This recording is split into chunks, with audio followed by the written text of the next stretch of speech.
Are you looking to run faster for longer?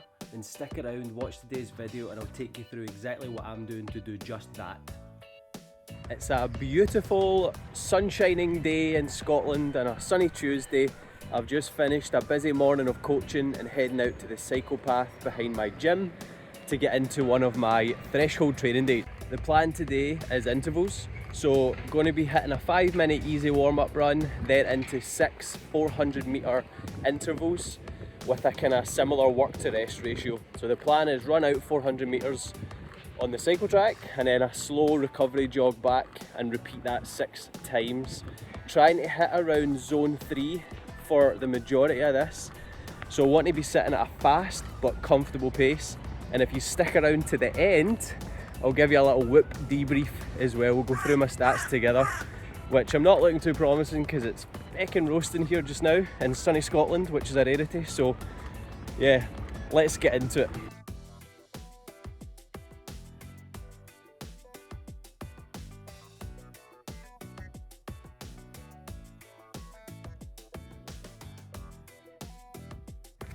Halfway through on the recovery run back, and so far the heat hasn't been too bad, but it's starting to feel it now, especially.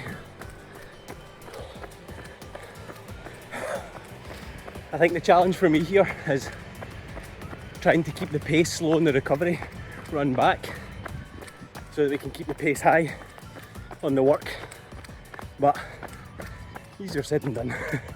But we go.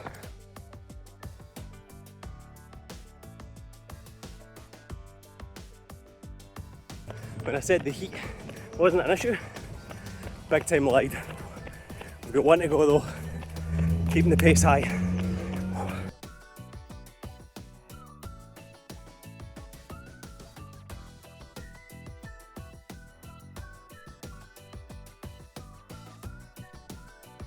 That was tough.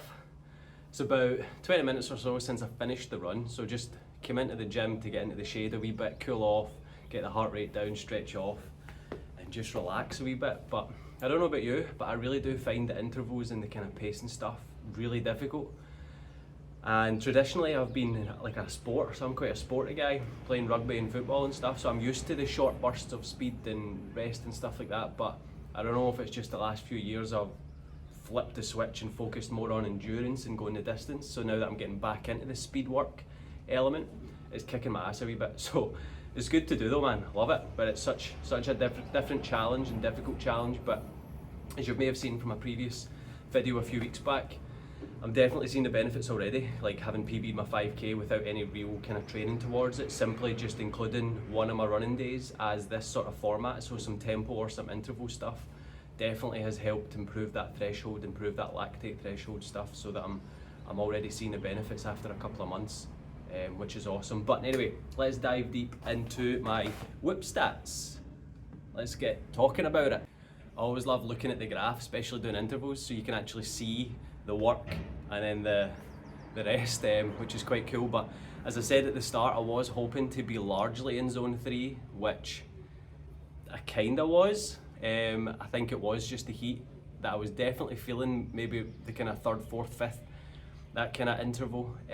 Heart rate just wasn't coming down where it normally would, so it kept me in zone 4, and then especially the last couple intervals you can see that I've actually even went into zone 5 for the kind of peak stuff. The plan is to stick with the 400s over the next couple weeks, but then try and gradually increase the distance and reduce the volume, so try and jump up to maybe 600s for 4, and then maybe in a few weeks time see if we can hit kilometers and just kind of play around with it, quite honestly, because the goal is to try and hit faster runs on like the kind of 10k distances. But yeah, so as you can see with this sort of stuff, trying to keep the zone 2, zone 3, zone 4 stuff maybe, particularly in the intervals around that, because you don't want to be pushing it too much. You don't want to be hitting zone 4, zone 5 for this sort of stuff too much, you know. Like, you do want to keep it, and that's the whole point of threshold training, I think, is you don't want to keep it at that threshold. You want to be just below it, that you can kind of comfortably hit that pace, but it's pretty taxing. You just don't want your heart rate to skyrocket too much in this, and that's where I think for me, the challenge is in the recovery run after you've kind of hit a good pace in the run out. It's trying to really rein in that pace for the way back, get your heart rate under control, get your breathing back, so that when you've hit that kind of next interval, you're pretty much not fresh, but you've got a good bit in the legs that you can really maintain the pace. You shouldn't really see a pace dip too much. And I was actually quite pleased, I think, for the large part of that. I was sitting around the kind of 4:15, 4:30 kilometre pace for the 400s, which is way below my intended run pace later on in the year, which is quite exciting. But yeah, that's the challenge for me, just trying to keep the recovery pace a lot slower so you can kick on a wee bit. But yeah, that's a wee debrief of my kind of stats there. I actually felt really good. I know the numbers might look a wee bit scary, particularly like the kind of max heart rate and stuff, but I actually felt really good, so I was quite pleased with that. And do you guys do any type of tempo or threshold training in your running program? Would love to hear what sort of runs you guys got up to. So as always, I would love for you to stick around, like, subscribe, join the team, and comment below if you like this video. If you're doing some running just now and you've got any wee nuggets that you can help the community, just drop it below, and hopefully see you in the next one. Have an awesome day.